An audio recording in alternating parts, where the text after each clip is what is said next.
Bonjour tout le monde et bienvenue à une balado-diffusion du Bulletin GP.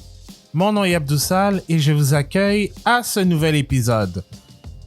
Cette semaine, on va parler légèrement de Ferrari et des propos tenus de John Elkann après le Grand Prix de Sao Paulo, mais on va dédier cet épisode à un pilote qui a récemment pris sa retraite après une longue carrière dans le monde de la course automobile, surtout en Formule 1, mais aussi dans plusieurs autres catégories. On va rendre hommage à Jenson Button. C'est rare un épisode où on rend hommage à un pilote. À l'origine, je devais en faire un avec Sebastian Vettel, mais malheureusement, les événements qui ont suivi ont tout chamboulé, c'est-à-dire Fernando Alonso qui signe chez Aston Martin et Oscar Piastri, ben vous connaissez la suite, là, rendu là. Mais à ce moment-là, on devait avoir un épisode hommage à Sébastien Vettel. Malheureusement, j'ai pas eu le temps de me reprendre. Mais là, on le fait avec un pilote donc qui mérite un peu ses fleurs. Et j'ai avec moi Ana Maria Mercado Lopez. Salut Ana Maria. Salut Abdou. Comment vas-tu? Ça va très bien. Mais sinon, Jenson Button, c'est 18 saisons de Formule 1, 306 Grands Prix disputés, 15 victoires, 50 podiums, 8 pole positions, tout ça avec Williams en 2000, il a roulé avec Williams en 2000, Benetton en 2001, Renault en 2002, BAR de 2003 jusqu'à 2008, Brown en 2009 et McLaren de 2010 à 2017. 2017 étant la course où à Monaco, il a remplacé Fernando Alonso lorsque ce dernier était allé participer aux 500 000 d'Indianapolis et évidemment sacré champion du monde en 2009 avec Brown GP. Mais en plus de ça, il s'est adjugé le titre de champion de la Super GT au Japon, un peu la version japonaise de la DTM, c'est un peu la façon un peu équivalente de le dire, avant la GT3 évidemment. Mais il a aussi participé à 3 courses de Cup Series et d'ailleurs a participé au championnat du monde d'endurance où d'ailleurs il roulait avec Jota Sport et Cadillac lors de la saison 2025, mais même quelques saisons avant. Mais le 9 novembre dernier, c'était sa dernière course pour Button et il est membre du Temple de la Renommée de la FIA depuis 2017. Je pense que quand tous les champions du monde ont été ajoutés au Temple de la Renommée. Alors, Ana Maria, je vais te poser la première question. Comment qualifierais-tu la carrière de Jenson Button, entre autres, parce que je pense qu'on le connaît plus comme le pilote de Formule 1? Oui, ben, bien sûr qu'on l'a connu plus comme le pilote de Formule 1. Tout ce qu'on lui a fait après, pues, il est venu parce qu'il était un pilote de Formule 1 et on le suivait. Mais je dirais que sa carrière, il était un pilote de Formule 1 constante. C'était et un peu discret aussi, on va dire. Il est passé un peu discret parce qu'il est devenu champion, mais je pense qu'on ne s'attendait pas. On ne s'attendait pas. C'est un pilote c'était un gentleman, c'était gentil, c'était pas quelqu'un qui parlait, qui disait des choses à la radio, il se chicanait pas avec les pilotes, il s'était bien toujours avec la presse, avec tout le monde. Mais comme pilote, il est passé un peu discret. On dirait qu'il était là et dans un moment donné, il dit, oups, il est champion du monde. Oui, on peut dire, c'était pas un pilote comme Max Verstappen, comme Piastri, des pilotes qui arrivent et qui ont dit, ben lui, il a un gros talent, il va être champion de Formule 1. Mais quand même, s'est fait remarquer, il s'est devenu champion de la Formule 1. Oui. Mais, et c'est intéressant ce que tu dis à propos des pilotes aussi, des Verstappen et Piastri, parce que Moi, je pense que Button, c'est un pilote qui s'est grandement amélioré au fil des années. Et je reprends ce que Damon Hill disait à propos de Button. C'est un pilote qui a mûri comme du bon vin, en fait. Parce que Button est quand même arrivé en 2000 avec Williams très jeune. Il avait déjà 20 ans quand il allait disputer son premier Grand Prix en Formule 1. Et je sais, et dans le quiz, je vais pas dire la réponse, mais euh, il était dans un shootout avec Bruno Junqueira pour le volant chez Williams. Et je dirais même que son arrivée en Formule 1 a quand même été le début d'une vague d'écuries qui ont décidé je- de jeter leur dévolu sur de très jeunes pilotes et avec quand même relativement peu d'expérience dans des catégories juniors. On l'a vu la saison d'après avec Kimi Raikkonen qui avait quoi, une vingtaine de courses dans les juniors avant d'atteindre la Formule 1. Puis ça a fonctionné. Puis c'est pas tout le monde qui peut se permettre d'avoir une aussi longue carrière comme Button et surtout comme Raikkonen. Et je pense que, oui, certes, Button n'était pas le pilote flamboyant ou la grosse vedette comme les Hamilton, Schumacher, Alonso et compagnie, mais c'est un pilote qui a été là quand il le fallait et qui, encore une fois, je reviens avec la maturité, dont le pilotage s'est amélioré au fil des années. Alors, je pense que c'est ça qui fait en sorte que Button, ça a pris du temps avant qu'il devienne champion du monde, mais il avait finalement une voiture qui lui fitait bien, si on peut dire. Oui, c'est ça. Il est arrivé, ben, il était ben, avec Honda avant. Il a passé beaucoup de temps en Honda. Et quand il est arrivé, tu parlais de que lui est arrivé là, dans les 2000, mais en même temps, c'est ça ce que je disais, qui a passé un peu discret parce que dans ce temps-là, il y en avait Schumacher qui dominait, il y avait Ralf Schumacher, et il y arrivait Montoya, qu'on parlait beaucoup de lui. Y était arrivé Kimi Raikkonen qui s'est beaucoup démarqué. Et Bottas il est passé un peu inaperçu dans ce moment-là. Et c'est là quand Bottas il a décidé de ne pas y aller à Williams. Quand il a annulé son contrat chez Williams, parce qu'il était en Honda, il allait chez Williams. Et son contrat était déjà signé, annoncé. Et lui, à la fin, il dit non, je vais pas y aller. Il a décidé de rester chez Sonda, que c'est, à la fin, c'était une bonne décision parce que c'est ça qui l'a mené au championnat. Finalement, c'est ça qui l'a mené au championnat. Mais c'est là où on a découvert Bottas. Quand il a dit non, j'annule mon contrat, on paye qu'est-ce qu'il faut, mais je vais pas y aller là-bas. Et donc, c'est ça. Exact. Puis aussi, ben, on parlait de Ralf Schumacher, qui a été son premier coéquipier, mais il a quand même, pendant une bonne partie de la saison, été capable de se qualifier devant Ralf Schumacher et même de vraiment se retrouver devant lui lors de plusieurs courses. Évidemment, je crois que en même temps, on parlait aussi de Juan Pablo Montoya qui, à ce moment-là, en 2000, était encore en kart avant d'aller en Formule 1 la saison prochaine.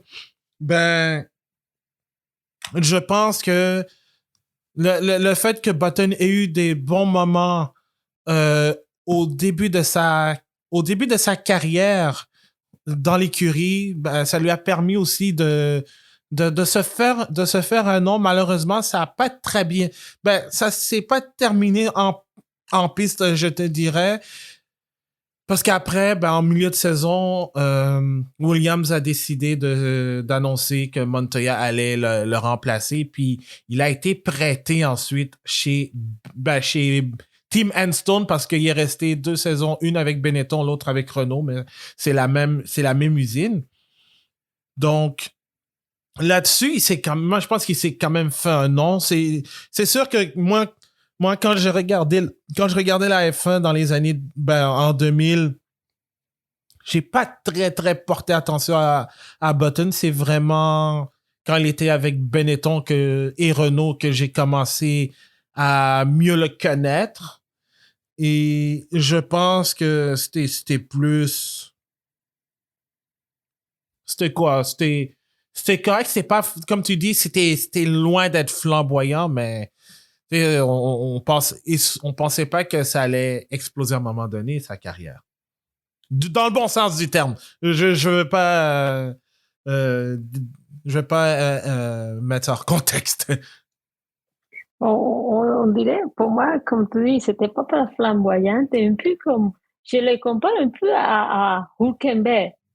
C'est un pilote qui est là, qui fait sa job, qui est bien, et il fait pas, c'est pas les pilotes les plus talentueux qui sortent des décors, mais c'est pas non plus celui qui fait plus de gaffes. Donc, on le remarque même pas parce que c'est ce que les fans, qu'est-ce qu'on a l'habitude quand on regarde la Formule 1. Oh, il y a un pilote qui se démarque parce qu'il est très bon, ou il y en a d'autres qui se démarquent parce que ils sont tout le temps en train de faire des accrochages et des sorties. Mais donc, Button, il était dans les, plutôt dans les discrets. On fait mon travail, j'apporte l'auto à la maison et c'était ça. Donc, après, il s'est développé, il a pris beaucoup, mais c'est sûr qu'il a gagné son championnat, mais c'était une session un peu différente aussi. Ouais. Un peu différent, donc on voyait pas, il n'y avait pas de grosses, on va dire, Ferrari, on attendait la nouvelle réglementation en 2010 et donc Button là, il s'est fait un nom, il faisait bien. C'est sûr que c'est un pilote qui n'était pas méchant non plus, comme je disais avant, il était toujours le plus gentil dans les paddocks, il était toujours correct, toujours les bons mots. Jamais j'ai vu que Button il a insulté quelqu'un. C'est ça Non, aussi. non, mais il y a un pilote qui ne l'appréciait pas tellement. Puis c'est notre cher Jacques Villeneuve parce que en 2003, Button est arrivé avec l'écurie avec BAR et c'est pas nous qui le disons, c'est dans son autobiographie où il disait que Button et je cite et je cite ce que j'ai devant moi. Button devrait être dans un boys band parce que c'est vrai que Button avait le look d'un sac symbole. Villeneuve ne l'appréciait pas tellement, comme s'il avait peur que Button, avec tous les gros éclats qu'il a fait, surtout dans des voitures pas très compétitives, allait fort probablement aller prendre son rôle de pilote numéro 1 dans le futur. Et ça a fonctionné parce que malgré un violent accident à Monaco lors des essais libres, course qu'il a d'ailleurs manqué, Button a eu le dessus sur Villeneuve à un moment où justement Villeneuve n'a même pas terminé la saison, il a été remplacé par Takuma Sato. Puis en 2004, c'est là où la carrière de Button, on a pu voir l'étendue de son talent où, oui, c'était une saison dominée par Michael Schumacher. Fine. Mais Button a été probablement celui qui a fait tourner, écarquiller bien des yeux, entre autres avec sa première pole position lors du Grand Prix de Saint-Marin à Imola, où il a réussi à battre quand même un Schumacher qui était très difficile à battre. Certes, il a quand même terminé deuxième durant ce Grand Prix, mais il avait enfin obtenu ses lettres de noblesse. Oui, et en parlant de Jacques Villeneuve, ben, il était juste jaloux. C'était les gens qui arrivent, qui prennent tout. Il ne prend pas juste l'auto. Un clash de génération. Il prend tous les regards aussi. Il ne faut pas mentir non plus. Tu n'avais pas besoin, mais il faisait sa job.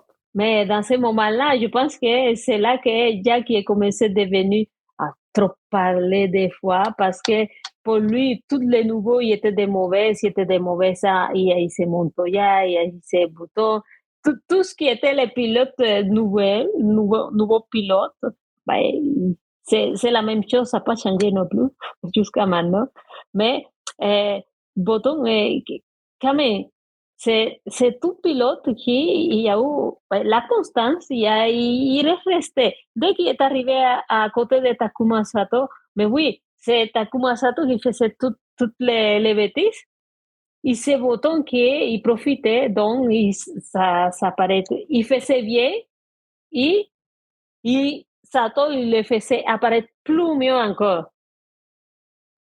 Ouais, puis en plus, déjà, quand Button est arrivé chez BAR en 2003, il avait déjà il avait cette réputation de paresse, de paresseux, quelqu'un qui avait une éthique de travail moyenne pour réussir en Formule 1. Puis ça, c'était les mots de Monsieur Flavo Briatore quand, quand il a décidé de signer Fernando Alonso pour 2003. Disons que disons que la signature d'Alonso a porté ses fruits.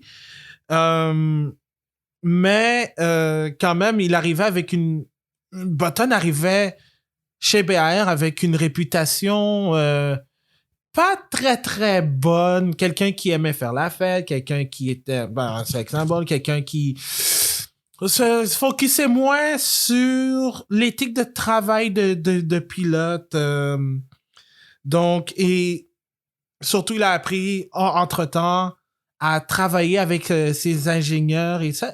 Et c'est pour ça aussi que, encore une fois et encore une fois, je reviens avec le terme un pilote qui a mûri au fil des années où il est devenu meilleur, plus expérimenté.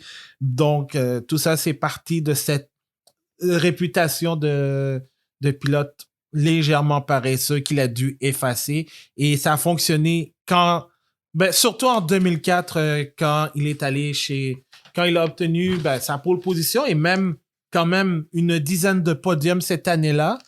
Donc, il a quand même aidé BAR à finir troisième, si je me souviens bien, au championnat des constructeurs, derrière Renault. Donc, c'est là où vraiment Button a réussi à mettre sa marque en 2004. 2003, c'était évidemment je vais pas être méchant envers Jacques, mais il était plus que sur le déclin. Mais là, arrive en 2004, il livre la marchandise comme il faut et il obtient ses lettres de noblesse. Oui, c'est ça. Mais il y a une petite chose où moi je suis un peu pas d'accord, c'est que le monde disait que c'était un pilote paresseux qui faisait la fête. Mais quand même, comparé à qu'est-ce qu'on avait comme pilote dans ces temps-là, c'était pas non plus les plus fêtards. Il y en avait aussi des plus paresseux comme Montoya aussi, il faisait rien, à part de monter sur la voiture et il faisait, il avait le talent, mais il travaillait pas beaucoup, il faut l'aider. Et, comment il dit, Kimi, c'était plus fêtard dans le... Ouais, mais le truc, c'est que Mais, Montoya, Raikkonen surtout et Montoya, eux, ils amenaient les résultats. Contrairement à Button, oui, c'est ça. C'est ça où... ce que je disais quand Ouais. j'ai commencé, que Botton, il n'y avait pas ce gros talent. On dirait comme Rosberg et Hamilton. Hamilton, il y en a ce talent naturel qui vient avec, mais par contre, Rosberg, il fallait qu'il travaille beaucoup. Mais c'est la même chose, Botton. Mais c'est ça que dans les temps, les petites choses que, ben, dans mes oreilles, il rentrait, qu'on critiquait un petit peu, c'est parce qu'on disait, comme entre guillemets, que c'était, ah, c'est un pilote de paille, un paille driver, et elle est là parce qu'il amène quelque chose. C'est plutôt sa partie-là qui est un peu, j'écoutais quand, quand la critique des votants, ben, plutôt ça que de faire la fête. C'est sûr que c'était pas le pilote, c'était pas un Verstappen. C'est ça la différence entre des pilotes qui ont ça, c'est naturel, ils n'ont pas besoin de travailler beaucoup, et des pilotes qui ils ont besoin de se façonner avec le temps. On dirait, ben, Botton, il fait partie de ceux qui sont capables de trouver la discipline, de façonner, de travailler et d'aller chercher un petit peu plus. Ouais, et finalement, ça a fonctionné. Ben, 2 ans après une magnifique année 2004, on va oublier 2005 où ça a été plutôt difficile. 2006 arrive sa première victoire en Formule 1 dans ce Grand Prix de Hongrie. Ben, un classique sous la pluie où il était parti de la 14e place et quand même a évité tous les problèmes alors que Fernando Alonso et Michael Schumacher, les deux prétendants au titre, ont connu leur lot de difficultés. Button a tenu tête et a réussi à gagner un Grand Prix qui a aussi déterminé un peu le style de conduite qu'on lui connaît, un pilote qui est capable d'être très intelligent, de prendre des décisions rapides dans des conditions changeantes. Et ça a été comme ça pendant tout le long, mais à Hongrie 2006, bon, j'étais pas là, j'ai pas regardé la course en direct quand ça s'est produit parce que j'étais en vacances, mais j'ai entendu parler de ce Grand Prix et je pense que vraiment ça a permis à Button d'enfin pouvoir savourer ses succès en Formule, un succès en Formule 1, devrais-je dire. Oui, il s'est fait un nom parce que c'est, comme tu dis, c'est Button que dans la piste, il était capable de tenir sa voiture. Il s'est fait un nom sur la pluie. C'était le pilote plus constant. Il a commencé et là, il a découvert, il est bon sur la pluie, il reste, il est capable de pas accrocher personne, d'endurer de comme tu dis, de prendre des décisions rapides, de bonnes décisions. Et c'est là que Button devient le Button que tout le monde a connu, le Button qui fait l'endurance sur la pluie. Exact. Et puis, ben, c'est ce qui a permis aussi de poser des bases 3 ans plus tard sur l'année de consécration. Parce que 2007-2008, c'était de la merde, tout comme la voiture, autant en termes de livret que les performances, c'était très mauvais. Mais en 2009, bon, Honda quitte la Formule 1, Button était sans volant et puis probablement, selon ses dires, aurait pu se retrouver chez Toro Rosso pour 2009 parce que il savait que cette voiture ne lui offrirait pas une opportunité de remporter des grands prix ou bien même de monter sur le podium, même si en 2008, Sébastien Vettel avait obtenu sa victoire au Grand Prix d'Italie et la première de l'équipe basée à Faenza. Il décide d'aller chez Brown, accompagné de Rubens Barrichello, avec Ross Brown qui est maintenant à la tête de l'équipe, et il remporte 6 des 7 premiers Grands Prix et s'en va vers le titre malgré un manque d'évolution de la voiture comparé aux Red Bull, Ferrari, McLaren qui ont pris du galon pour revenir, mais Button a quand même marqué des points sans nécessairement remporter des courses. D'ailleurs, Turquie, c'était sa dernière victoire de la saison. Mais 2009 fut finalement l'année où il a été consacré comme un immortel, on peut dire. Oui, et on fait, comment on dirait? C'était la meilleure, on dirait la meilleure décision de Button. Il était allé là et il a fait confiance à un voiture qu'on ne savait pas. Il s'en allait où? Au moins, je pense qu'il était à côté de Rubén Barrichello, qu'au moins lui, il avait travaillé déjà avec Brown chez Ferrari. Donc, il se connaissait très bien. Donc, ça, c'était une surprise parce que moi, je m'imaginais que c'était Rubens Barrichello aller chercher les meilleurs, qui allait chercher les victoires. Et ça donne que ce bouton qui s'est adapté le mieux sur la voiture, qui était capable d'aller chercher la victoire et que finalement, c'est là qu'il t'est consagré comme champion de Formule 1. Oui, puis même le Grand Prix du Brésil où il a été officiellement sacré. Tu sais, je me souviens, il y avait une séance de qualification qui avait été retardée de très longtemps, je pense, d'à peu près quoi, 2 ou 3 heures. Il est éliminé, il se qualifie hors du top 10.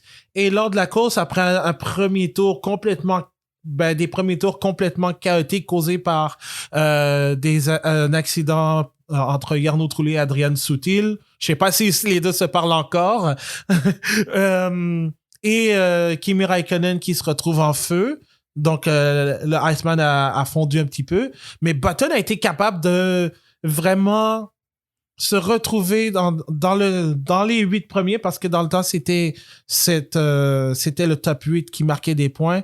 De finir 5e et d'être sacré champion du monde malgré la malchance encore éternelle de Rubens Barrichello au Brésil et le fait que Sébastien Vettel tout simplement même lui qui a été disons s'était mal qualifié mais n'a pas fait l'effort suffisant pour amener le titre à Abu Dhabi. Button a réalisé une de ses courses pour être sacré champion du monde. Et c'est ça qui en fait de lui un bon champion. Puis je me souviens même, à un moment donné, je sais pas c'est qui disait ça, mais quelqu'un disait, c'était un pilote dans le temps qui disait que Jenson Button était un des pires champions du monde.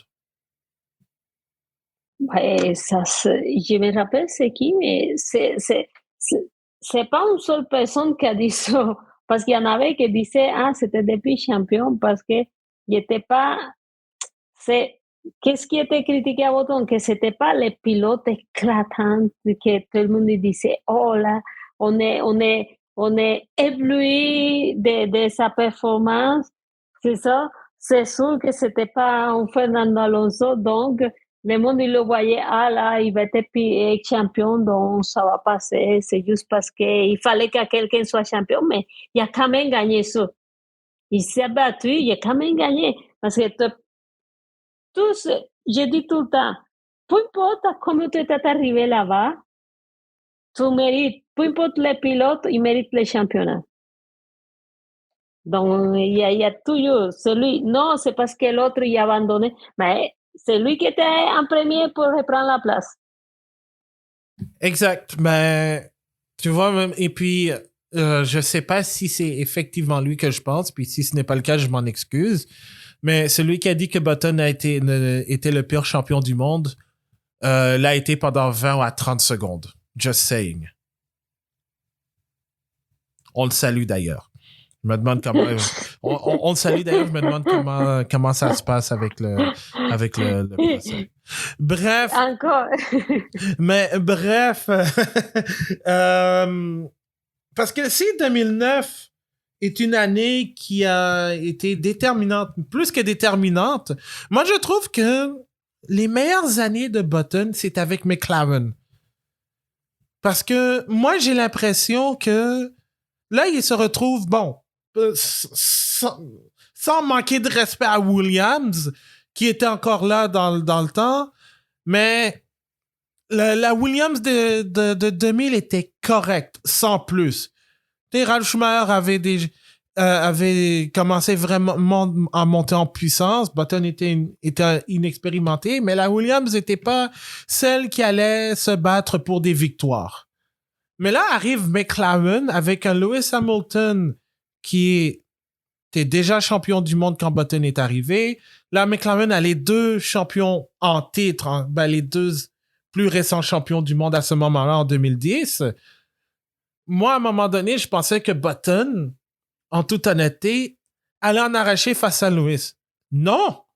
Deuxième Grand Prix de la saison, en Australie, un peu dans des conditions similaires à celles de Hongrie 2006, prend la décision de changer de pneus. Les premiers tours étaient pas le premier tour était pas très indicateur parce qu'il était sorti de piste à un moment donné, mais après a commencé à prendre à inscrire les meilleurs tours. Et là, tout le monde l'a imité et il se retrouvait premier sans jamais être inquiété. Donc, ça a été une course qui a marqué une odyssée pour Button au cours de sa carrière avec McLaren. Donc, et il n'a pas à dérougir, même si je pense qu'il avait fini 5e au championnat des pilotes. Il n'avait pas à dérougir parce que il a quand même fait une saison solide avec une McLaren qui était excellente. C'est ça, comme tu as bien dit, il était face à Hamilton, il n'était pas... Mais là c'est un McLaren qui a commencé à dire au monde qui disait qu'il ne mérite pas le championnat. Le monde a commencé à voir, ok, ben peut-être oui, il mérite le championnat. Parce que c'est comme un McLaren a profité et c'est pour quelque chose qui est resté longtemps en McLaren. McLaren l'a pas mis dehors, il y a eu comme coéquipier Hamilton. C'est qui l'autre qui a eu comme coéquipier? Sergio Perez. Oui, c'est ça. Sergio Pérez, il y a eu comme coéquipier Magnussen aussi. Kevin Magnussen aussi. Et après, monsieur Fernando Alonso, et même face à Fernando Alonso, c'est lui qui, ben, on va se dire la vérité, on sait que là, la McLaren, il n'y allait pas, mais pourtant, c'est lui qui il tenait quand même, il laissait pas... Ben, là, on comprend qu'Alonso il va sortir les plus la plus possible de la voiture, mais qu'est-ce qu'il amenait tout le temps, c'est que la voiture il cassait tout le temps. Ouais. Pendant que Button tranquillement, il arrivait à destination, c'est pas lui qui explosait tout le temps, et par contre, c'était la même voiture, c'est que lui, il savait, ma voiture n'est pas capable de me donner qu'est-ce que je veux, ben, je vais prendre ce qu'il est capable de donner. Oui. Oui. Et là, je trouve qu'il faisait mieux. Oh oui. Il faisait vraiment mieux que Fernando. Oh oui. Dans la période Honda, moi je pense que oui, Alonso parfois a eu de meilleurs résultats que Button dans des courses, je dirais freak, mais je pense que sur l'ensemble de la saison, Button s'en tirait mieux qu'Alonso.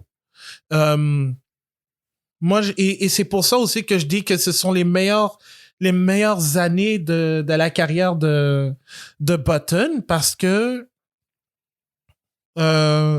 outre il faisait face à 2 champions du monde dans sa carrière, Lewis Hamilton et Fernando Alonso, et même là je pense que Button avait bien fait, mais s'il y a une course dans sa carrière avec McLaren qu'il faut parler, c'est Montréal 2011. Ça, la course d'endurance. Ouais, un bon 4 heures, mais surtout une course de résilience où, malgré 6 arrêts au puits, contact avec Lewis Hamilton, contact avec Fernando Alonso, des pénalités, il a battu Sébastien Vettel dans le dernier tour. Et là, c'était... Mais moi, je pense que c'est... Ben, en fait, c'est sa plus belle victoire en carrière. Je sais pas s'il est d'accord avec ça. Mais Montréal, pour toutes les montagnes russes qu'il a connues, celle-là, c'était sa plus belle. C'est sa plus belle, et si je ne me trompe pas, même si c'est toi qui prends tous les dates, c'est là, il reste avec le record. Ouais, Ouais, il a encore le record, ouais. il y a encore le record parce qu'il y a la réglementation maintenant, il ne permet pas que la course il se tienne aussi longtemps, mais c'est une belle victoire, et comme tu viens de dire, peut-être c'est sa plus belle, et c'est la victoire que je pense que tout le monde y se rappelle. Parce que si tu demandes une victoire de Jason Button, tout le monde y va sortir Montréal. Ah oui, oui, oui, c'est clair, c'est une course... Montréal 2011, c'est une course d'anthologie, hein, parce que avec toute la pluie, tu étais là. En plus, t'es chanceux, c'était juste en face du moment où Vettel a échappé et puis Button est passé premier. Oui, mais tu veux quelque chose, tu veux une anecdote? Oui, vas-y. Moi, c'est parce que c'était 2011. C'est parce que 2011, j'avais une petite fille de 3 ans, merci, de 3 ans, et je me suis dit, hey, annonce la grosse pluie pour le Grand Prix, donc on a venu les billets pour la course, je dis, on y va pas parce qu'on va mouiller toute la journée, et moi, à chaque Grand Prix, j'allais avec le bébé. Donc, j'ai dit, on va pas se mouiller, donc j'étais pas y aller à la course. J'étais allée les 2 jours, sauf la course. J'étais à la maison et je disais de mon sofa, une chasse qui est restée à la maison pendant que les bébés couraient partout. Compréhensible, mais compréhensible pour le côté famille. Ça, Ouais, je peux pas le nier. Mais t'as manqué un moment historique d'anthologie classique intemporel.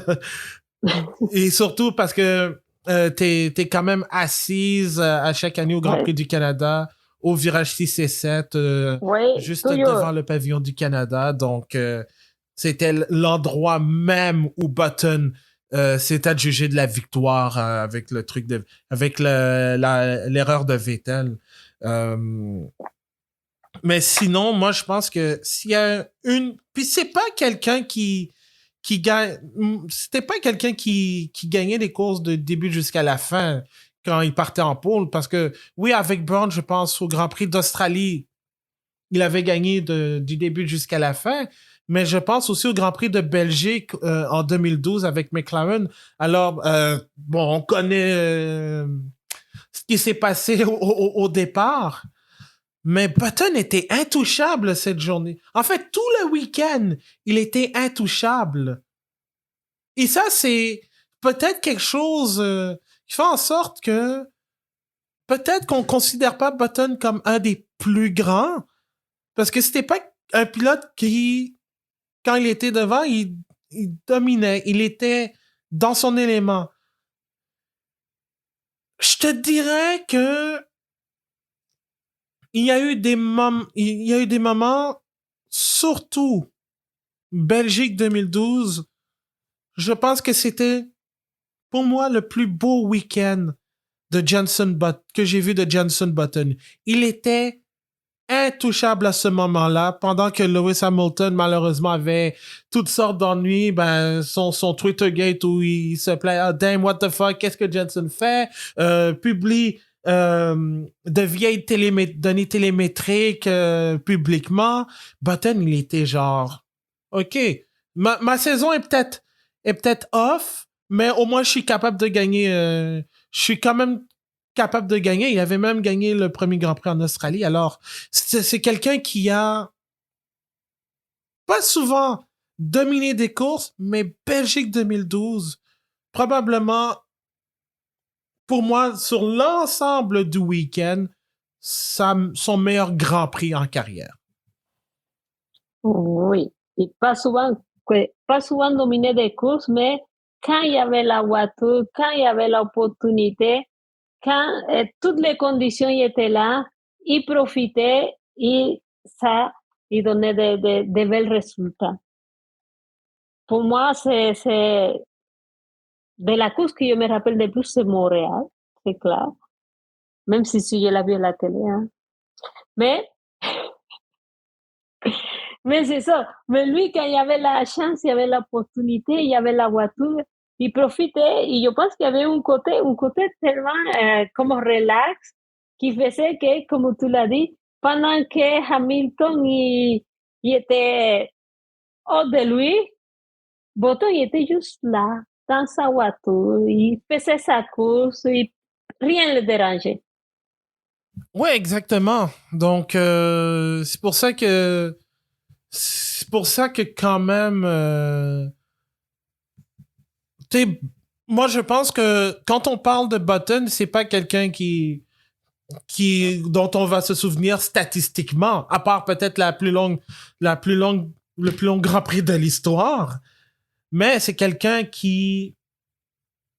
pour qui la patience, l'intelligence, il a réussi à la développer au fur et à mesure. Et même quand rien ne va, ben là, il n'a jamais réussi à baisser les bras. On parle surtout de la période McLaren Honda. Ben, je pense il y a eu des moments où, 2016 surtout, c'était pas, 2015, on peut oublier ça, c'était très compliqué pour McLaren. Mais 2016, une voiture qui était bien meilleure que la poubelle qu'était la McLaren de 2015, ben, il était capable de bien mépriser la situation. Et surtout, je pense que les qualifications du Grand Prix d'Autriche en 2016, il s'était bien qualifié, le Red Bull Ring, c'est pas un circuit qui, dans le temps, faisait du bien au moteur Honda, mais il a quand même réussi à bien se qualifier. Et ensuite, bon, lorsque la course a repris et que tout allait, là, ben, tu sais, Button il retournait en arrière, mais sa qualification au moins a donné quelque chose à de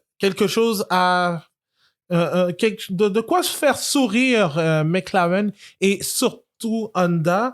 Pendant que je dis ça, ben il s'était qualifié cinquième, était parti troisième parce qu'il y avait un lot de pénalités, ça je me souviens, dont Nico Rosberg. Et en course, en fait, il avait terminé sixième. Donc, tu es dans une McLaren Honda sur un circuit qui ne fitait vraiment pas pour la McLaren. Il a été capable d'aller chercher des points. Donc ça, c'est le Jenson Button que on connaît et qui a mûri en fait. Oui, c'est son Jason Button, como yo dice Tato, avec la onda que Alonso il voulait rien savoir y garder la voiture à chaque course, au moins lui était capable de endurer y aller chercher le meilleur y abandonnait pas dans toutes les courses comme le faisait Fernando. Mm-hmm. Donc, y aller chercher quelque chose. Je pense que là, l'erreur de McLaren, de McLaren dans ce temps-là, c'est que tout, comme les feedbacks, je pense qu'il prenait tous les feedbacks de Fernando, pas celui de Botton. Ouais. Parce que à partir du moment que Fernando est parti, on dirait que ça a changé.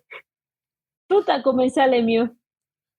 Ouais, ben, tu Mais vois. oui, mais il y a eu des changements, c'est sûr qu'il y a eu des changements, mais ça n'a pas aidé. Et dans les temps, c'était très facile de mettre la faute toujours sur Honda. Tu dis, bah, mon moteur, il va pas. Mais par contre, tu avais Red Bull, que le moteur, il allait pas, mais il était capable de faire mieux. Parce Ouais. que Renault, c'était pas le meilleur moteur non plus, hein. Ouais, mais pour Button, pour revenir à Button, Mais, je pense que quand même, moi, je sais pas ce que. S'il avait décidé de rester en Formule 1 après 2017, ben là, il a quand même fait une course avec une McLaren à Monaco de toutes les places où c'est pas mal difficile de passer. D'ailleurs, Ça s'est pas bien passé non plus. ça ne s'est pas bien passé. Non, ça s'est passé très mal. Et d'ailleurs, j'ai le regret de vous annoncer que sa pénalité de gré qu'il a obtenue pour avoir causé la fameuse collision avec Pascal Wehrlein, il ne la servira jamais. Et ça va jamais. C'est déjà effacé de son, je pense qu'il est effacé de son dossier et plus, c'est juste une année, donc Ouais. il déjà effacé de son dossier. Oui, lui est venu remplacer Fernando, sa course, non, c'était, bon, lui, selon lui, il s'était amusé beaucoup à Monaco, Mm-hmm. mais ça a fini très mal, ça n'a pas Ouais. duré longtemps. Et puis, après sa carrière de Formule 1, après avoir terminé Monaco, il s'est essayé au Japon, entre autres en Super GT, qui est un peu la version japonaise de la DTM pré-GT3. Ensuite, il est allé au championnat du monde d'endurance en LMP1 avec SMP Racing, qui était une équipe russe. Il a fait quelques courses de DTM. Il a participé aussi à quelques courses du championnat britannique de GT3. Il a fait du rallycross. Il a même fondé son équipe de Extreme E, donc le championnat 100% électrique de Rally Raid. Il a participé à 3 courses de la Cup Series en NASCAR, toutes sur des circuits routiers. Il a participé aux 24 heures de Daytona. Et, entre autres, il a participé aux 24 heures du Mans avec la NASCAR Garage 56 avec Jimmy Johnson et Mike Rockenfeller. Cette belle voiture NASCAR modifiée qui a fait le tour du circuit de la Sarthe. Et ensuite, depuis l'année dernière, a participé à la saison complète du championnat du monde d'endurance avec Jota Sport. D'abord dans une Porsche qui, peut-être que vous le voyez pas de toute façon, mais j'ai une Porsche originale, mais maintenant, imaginez la couleur dorée de Jota. Et cette année, avec Cadillac, toujours dans la même équipe avec Jota, et les 8 heures de Bahreïn étaient sa dernière course de carrière professionnelle. Maintenant, il va se concentrer à être ambassadeur chez Williams et analyste consultant chez Sky Sports F1 et surtout on va s'amuser à le voir juger tout ce que Danica Patrick dit de mauvais, c'est-à-dire 100% de ce qu'elle dit. Mais vraiment la carrière de Jenson a été remplie.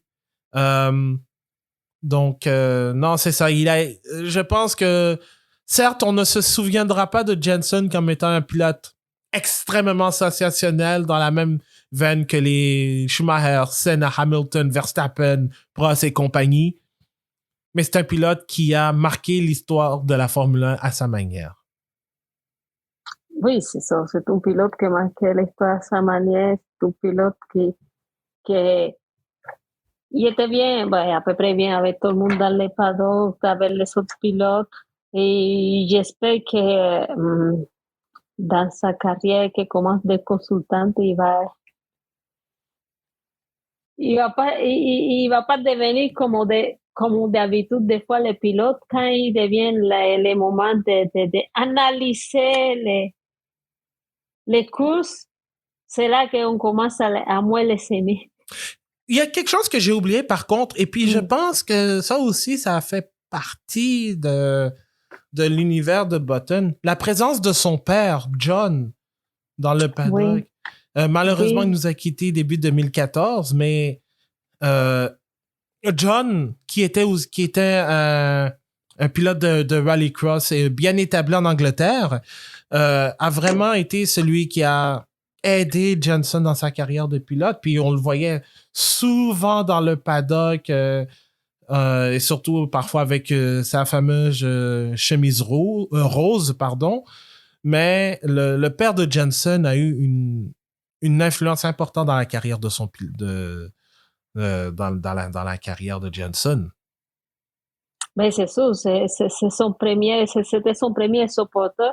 Et je pense qu'il manquait aucune course de Button. Il était toujours là. Tout le monde parlait de lui dans les paddocks parce qu'il était toujours là. Il n'était pas là pour critiquer le monde ou pour dire qu'est-ce qui est bon, qu'est-ce qui est mauvais. C'est juste pour supporter son fils. Donc, c'était très, très, très aimé dans les paddocks. Et ça, et lui, il a disparu souvent comme tu l'as dit, mais c'était quelqu'un que, c'est ça, c'était son premier supporter, lui était là pour Jason tout le temps, et souvent on dit, les pilotes, ils sont là parce qu'ils ont de l'argent, non, c'est parce que pour la carrière des pilotes, tu as besoin de quelqu'un qui était là à ton côté. Ouais. Quelqu'un qui est à ton côté, mais on a besoin de support, émotionnel, mais aussi le support financier, parce que si ça marche pas. Ouais. Et puis, parce que en attendant que Julien arrive, moi, je vais aller avec une anecdote personnelle que j'ai de Jenson Button. Parce que celle de Julien est bien meilleure que celle que j'ai. Moi, j'ai eu la chance lors de la journée porte ouverte en 2016, de tomber sur les deux pilotes McLaren, Fernando Alonso et Button. Là, j'ai une belle photo d'ailleurs, j'ai une belle photo de moi avec celle de Fernando Alonso, mais j'ai obtenu aussi l'autographe de Jenson Button, avec qui j'ai parlé un petit peu, c'est un chic type de ce que j'ai eu comme expérience. J'ai une collègue de travail qui aime bien Jenson pour la personne qu'elle est, pour son aspect sympathique. Et quand j'ai obtenu l'autographe, je lui ai donné. J'ai donné l'autographe de Jenson Button à ma collègue de travail. Donc, j'espère qu'elle l'a encore parce que quelques semaines plus tard, Button annonçait qu'il quittait la Formule 1 à temps plein. Alors, c'est ça. Donc, j'avais un autographe de Jenson Button que j'ai obtenu lors du Grand Prix du Canada en 2016, que j'ai donné à ma collègue de travail qui l'aimait bien. Donc, c'est ça. Je ne regrette... je ne regrette rien du tout. Donc, c'est ça. En attendant que Julien arrive, est-ce que vous avez des anecdotes avec Jenson Button? Est-ce que vous avez eu la chance de le rencontrer? Laissez-nous le savoir sur nos réseaux sociaux. En plus de ça, si jamais vous avez un moment ou un Grand Prix qui vous a fait dire « Wow, Jenson Button est excellent », ben, dites-le nous aussi. On est sur Facebook et Blue Sky, entre autres, où on est plus actif là-dessus. Sinon, on va terminer cet épisode en parlant de la Scuderia Ferrari. Ouais, parce que d'ailleurs, fun fact, et ça fait un peu le lien, Jenson Button disait, je pense, il y a 4 ou 5 ans à peu près, que il était passé proche de signer pour Ferrari. Ouais. Fait que moi, je pense que ça aussi, c'était une bonne décision de la part de Jenson Button de ne pas avoir signé avec la Scuderia, parce que si la saison allait mal, probablement que John Elkann l'aurait ramassé comme il l'a fait au départ de Charles Leclerc et de Lewis Hamilton. Pour vous remettre en contexte, Elkann, qui revenait de Bahreïn après avoir assisté au sacre de Ferrari au championnat du monde d'endurance, autant chez les constructeurs que chez les pilotes, était dans une conférence en prévision des Jeux olympiques de Milan en février, Et il a dit, ben, nos mécaniciens vont bien, les ingénieurs vont bien. Le problème, ce sont les pilotes. Ils devraient plus se concentrer sur la conduite et moins parler. Et depuis, ben là, non seulement les partisans de Lewis Hamilton et de Charles Leclerc en veulent aux propriétaires de la Scuderia, de Ferrari, littéralement, mais t'as aussi Monsieur Button sur le compte Instagram de Sky Sports F1 qui dit que Elkann devrait prêcher, par exemple, en ne disant pas ce genre de truc. Anna Maria, qu'est-ce que tu as pensé des propos de John Elkann? Mais je pense que Botry a tellement raison. Il devait s'appliquer. Ce qu'il dit pour les pilotes, il devait l'appliquer à lui-même. C'est ça. Je dis, il devait l'appliquer à lui-même. C'est trop facile de dire que les pilotes ne font pas la job parce que je pense que lui, il devrait de s'occuper de ses affaires. Il essaie le monde. Il y en a des ingénieurs, je pense qu'il y a des mondes compétents pour faire la job. Et je pense que Leclerc et Hamilton sont assez compétents et que l'équipe en plus, il a manqué tellement, il n'y avait pas la meilleure voiture, il a manqué tellement de stratégies, des arrêts, de plan A, plan B, plan C, pour qu'il vienne dire maintenant que les pilotes n'ont pas le droit de parler. Je dis non, oh. Mais non, mais c'est très facile. Quand l'argent te tombe del ciel et en plus tu deviens le PDG, tu gères l'équipe, ah ben là, tu penses que tout se va régler parce que tu as parlé. Ouais. Puis en plus, moi, ce qui me dérange dans tout ça, parce que oui, il y a une disons, disons, sur une base plus générale, je comprends qu'il y a cette volonté de fouetter les troupes. Parce que... Mais pas les pilotes. Ouais, ça c'est vrai. Mais il s'en prend non seulement il s'en prend aux mauvaises cibles, mais la manière de l'avoir dit, elle est tellement maladroite. D'abord, je comprends aussi que, bon, il y a des médias italiens qui disent que c'est principalement visé à Lewis Hamilton parce que, soyons honnêtes, c'est sa première année avec Ferrari n'est pas fameuse et lui-même est le premier à l'avouer. Mais pourquoi tu t'en prends à Charles Leclerc?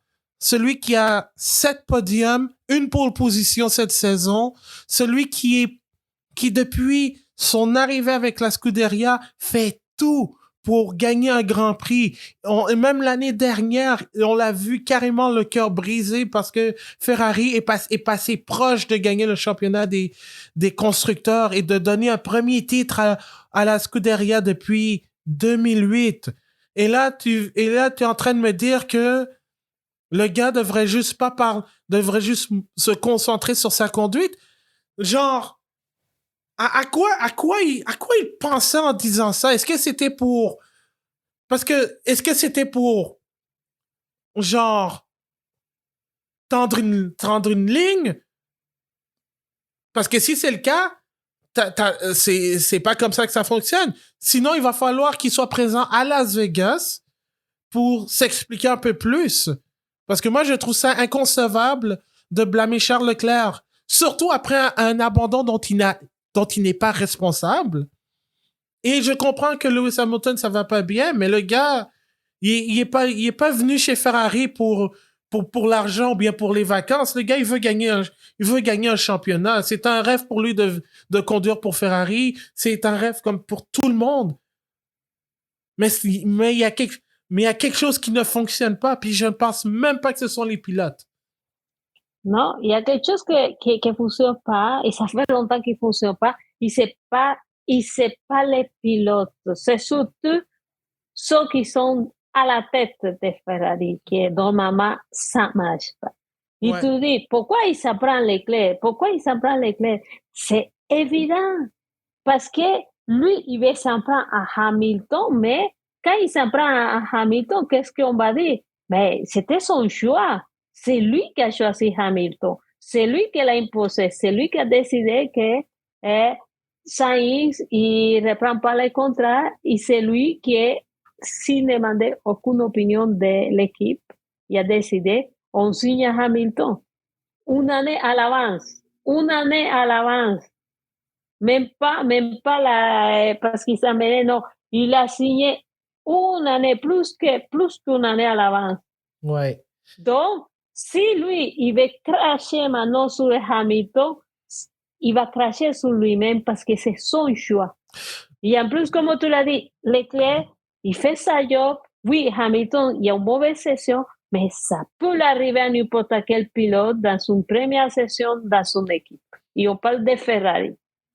Et moi, ce qui me dérange dans tout ça aussi, c'est parce que oui, mais il y a tout ça, mais c'est la même. Et puis, spoiler alert, je dis un peu les mêmes arguments que j'ai dit dans mon texte, le Horns de l'année, que vous pouvez aller lire sur Substack, d'ailleurs. Mais je pense, mais c'est un problème de culture chez Ferrari. C'est genre, les pilotes peuvent pas critiquer l'équipe, mais inversement, on critique le pilote. On se dit, ta gueule, conduit. Au lieu d'avoir une introspection de qu'est-ce qui ne fonctionne pas, on décide de jeter le blâme le plus facile sur les pilotes, comme on peut dans n'importe quel sport d'équipe. L'entraîneur-chef est souvent celui qui est le coupable quand il y a une mauvaise séquence. Donc, pourquoi Ferrari fait ça? Pourtant, depuis le dernier titre de Ferrari, c'est-à-dire celui des constructeurs, t'as eu Kimi Raikkonen, Felipe Massa pendant 20 à 30 secondes, Kimi Raikkonen, Sebastian Vettel et Lewis Hamilton comme pilotes champions du monde qui ont roulé pour ton équipe. Et j'ajoute à ça Charles Leclerc et Carlos Sainz qui ont gagné des grands prix. Alors, ce sont des pilotes qui sont hyper compétents, là. C'est pas des deux de pique. C'est pas des deux de pique. Au contraire, ce sont des pilotes qui ont prouvé leur valeur avec la Scuderia, mais ils ont jamais été capables de gagner le titre. Donc, pourquoi les pilotes devraient être responsables d'un problème organisationnel, d'un problème culturel? Parce que cette équipe a jamais été capable de créer sa propre culture post-Michael Schumacher. Mais c'est ça, c'est ça. Et tous ces pilotes que tu viens de nommer, ils ont quelque chose en commun. Ils arrivent chez Ferrari, Ferrari, il est détruit. Ben oui. Puis je pense que c'est Jean-Sébastien qui disait en début d'année, Ferrari, c'est aussi un cimetière de champions du monde. Parce que au-delà de ça, il y a aussi Alain Prost qui s'est fait renvoyer parce qu'il a critiqué, il a carrément dit que la Ferrari 642 c'était c'était un camion. Puis il a été congédié pour ses propos. Mais tu sais, à un moment donné, si Ferrari veut gagner, si Ferrari veut revenir dans le droit chemin de la victoire, de la domination qu'elle a connue avec Michael Schumacher, avec Ross Brawn, avec Jean Todt et j'en passe, ben, il faut aussi savoir être capable d'avoir une impunité, une certaine responsabilité. Parce que, pour vrai, moi, je pense pas non plus que Frédéric Vasseur est responsable de tout ça. Il essaie du mieux qu'il peut. Et ce, malgré les rumeurs de congédiement, un remplacement qui n'est jamais arrivé de Christian Horner. Donc, moi, j'ai un énorme problème avec tout ça. Puis, je pense, peut-être, tu te souviens, le fameux clip dans Rush de Niki Lauda qui dit que it's a shitbox. Ben, et qu'on dit, ah, mais tu peux pas dire ça, c'est une Ferrari. Ouais. Ouais, donc. Oui, ça arrivait avec Lauda. Y tu sais, c'est le seul qui a réussi à travers de ça, de dire c'est mauvais, mais il s'est pas fait renvoyer, c'était Gilles.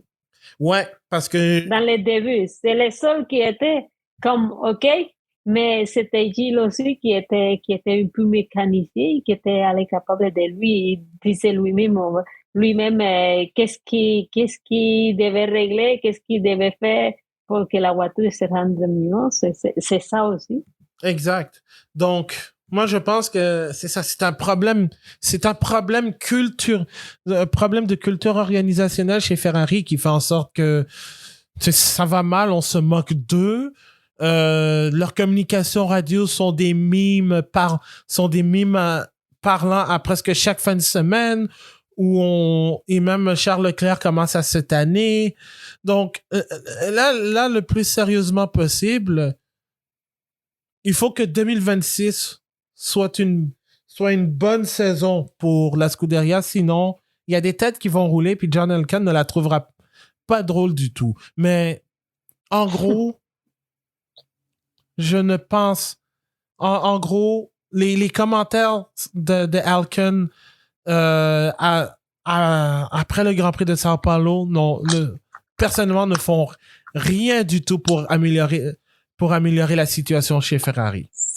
Ça va rien régler, ça va rien régler.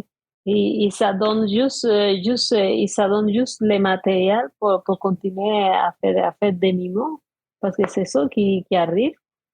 Ça va rien régler. Et comme tu l'avais dit, c'est pas la faute des pilotes. Il y a un problème organisationnel.